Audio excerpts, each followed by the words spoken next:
ಕನ್ನಡಿಗರ number 1 choice Kannada matrimony. ನಾವು ಅವ್ರಿಗೆ ಸಜೆಸ್ಟ್ ಮಾಡಿದ್ವಿ, ಹೋಗಿ ನಿಮ್ದು ಏನಿದೆ ನಿಮ್ಮದು ಹೈಕಮಾಂಡ್ಗೆ ಕನ್ವಿನ್ಸ್ ಮಾಡಿ ಬಾ ಅಂತ ಹೇಳಿದ್ವಿ. ಅವ್ರು ಯಾವಾಗ ಹೋಗ್ತಾರೆ, ಯಾವಾಗ ಟೈಮ್ ತೊಗೋತಾರೆ ಅವ್ರಿಗೆ ಬಿಟ್ಟಿದ್ದು.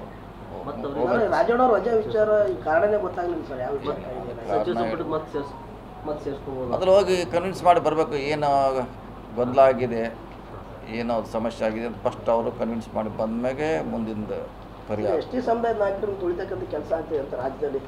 ಒಬ್ಬರ ಮೇಲೆ ನಾಗೇಂದ್ರ ಅವರ ರಾಜೀನಾಮೆ ಆಯಿತು, ಈಗ ಇವ್ರದ್ದು ವಜಾ ಆಯಿತು. ಏನು ಸರ್ ಇಲ್ಲ ಹಂಗೇನಕ್ಕೆ ಸಮುದಾಯವಾರ ಅಂತ ಹೇಳಲಿಕ್ಕೆ ಆಗೋಲ್ಲ. ಆ ಘಟನೆ ಸನ್ನಿವೇಶ ಶೋಷಿತ ವರ್ಗದ ನಾಯಕರನ್ನ ಏನೋ ಟಾರ್ಗೆಟ್ ಮಾಡ್ತಿದ್ದಾರೆ. ಇನ್ನೊಂದು ಬಣ ಇಲ್ಲ ಹಾಗೆಲ್ಲ ಹೇಳಲಿಕ್ಕೆ ಆಗೋಲ್ಲ. ಅದು ಟಾರ್ಗೆಟ್ ಮಾಡಿದಂಥ ಒಂದು ಪಕ್ಷದಲ್ಲಿ ಆ ಸಂದರ್ಭ ಅನಿವಾರ್ಯ ಬಂದಿತ್ತು. ಆವಾಗ ಅದು ವಾಲ್ಮೀಕಿ ಸಮಸ್ಯೆ ಬಂದಿತ್ತು, ಹಗರಣ ಆಗಿತ್ತು. ಸೊ ರಾಜೀನಾಮೆ ಕೊಡಬೇಕಾಗಿತ್ತು. ಸೊ ಈಗ ಮತದಾರ ಯಾದಿ ಬಗ್ಗೆ ಗೊಂದಲ ನಿರ್ಮಾಣ ಆಯಿತು. ಕನ್ನಡ ಮ್ಯಾಟ್ರಿಮೋನಿಯಲ್ಲಿ ಹೇರಾಳವಾದ ಚಾಯ್ಸ್ ಇದೆ. ಲಕ್ಷಾಂತರ ಜನರಿಗೆ ನಮ್ಮ ಕನ್ನಡ ಮ್ಯಾಟ್ರಿಮೋನಿ ಮೂಲಕ ಮದುವೆ ಆಗಿದೆ. ಇದಕ್ಕಿಂತ ಬೇರೇನ್ ಬೇಕು? ಕನ್ನಡಿಗರ number 1 choice Kannada matrimony. So ಹೀಗಾಗಿ ಎರಡು ಘಟನೆ ನಡೆದಿದೆ. ಅದು ಎಸ್ ಟಿ ಶೋಷಿತ ಅಂತ ಹೇಳಲಿಕ್ಕಾಗಲ್ಲ.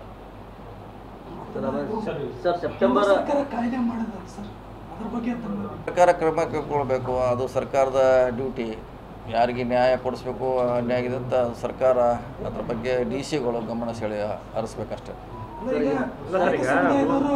ದೊಡ್ಡ ಮಟ್ಟದ ಪ್ರತಿಭಟನೆ ಮಾಡಿದ್ರು ಸರ್, ಈ ಥರ ಅನ್ಯಾಯ ಆಗ್ತಾ ಇದೆ ಅಂತೇಳಿ.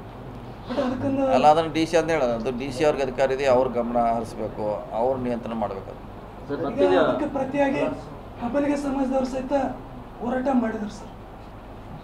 ಹಾಗಾಗಿ ಅದನ್ನ ಒಂದು ಸರ್ಕಾರ ಮಟ್ಟದಲ್ಲಿ ಒಂದು ಕ್ರಮ ಆಗ್ಬೇಕಾಗ ನಾವು ಡಿ ಸಿ ಅವ್ರ ಜೊತೆ ಮಾತಾಡ್ತೀವಿ. ಯಾರಿಗೆ ಸರಿ ಇದೆ ಅವ್ರಿಗೆ ಕೊಡಿ.